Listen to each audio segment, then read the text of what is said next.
Баяр цогц сайхан бэлгэнээр Монгол гівгэнт зэрэг ирцгээсэн. Ирсэн даруйда оюу толгойг Канадуудад тааламжтай нөхцлөөр өгснөөр Монгол улс тусгаар тогтнолоо баталгаажуулж авсан. Офшор данс бол хөгжлийн гарц шүүдэ хэмээсэн ярилцлагуудыг удаадраа өгцгөөлөө. Залгуулаад элбэг дөрчтөн Швейцарын Давос хот руу цэвэр усны асуудлаар хуралдахаар явлаа. Ус мөрнөө цэвэр цэлмэг байлгах гэж бос тэмцсэн хүнийг шоронд хийчгээд ямар ч нүрээрээ ч тэнд очдөг юм. Осолдохгүй гадаадынхан элбэг дөржийн бузруулыг мэдэхгүй гэж найддаг байх л да. Харин элбэг дөрж Давос явсан сайхан бэлэг баяр цогтноор гинт гарч ирсэндээ давхцаад офшор дансны хулгайг элчлэх асуудлаар Швейцар руу 2 дахь явах гэж байсан эргэн цэрэн долгорын сууж явсан машиныг нисэг рүү явах замд нь 2 жудаа мөргсөн хэрэг гарлаа.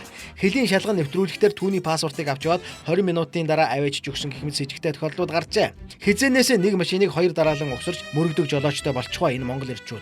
Хизээнээс эхлээд хэлээр гаргасан хүний паспортыг цааш нь авч явж шалгаж баймааж 20-30 минутын дараагаар нэвтрүүлдэг болчихов. Сэжиг таамаг бол яа харахгүй баяр цогц сайхан бэлгэнэр лөө тэднийг үхэн хатан өмгөөлдөг элбэг дорж нар руу чиглэж байна. Бохир муухай өхөнтэй холбогдож бохир муу үйлдэлүүдэд цаг үргэл зүтгэж явдаг энэ хоёр хүн Монголд ирсэн тул ийм явдал гарав.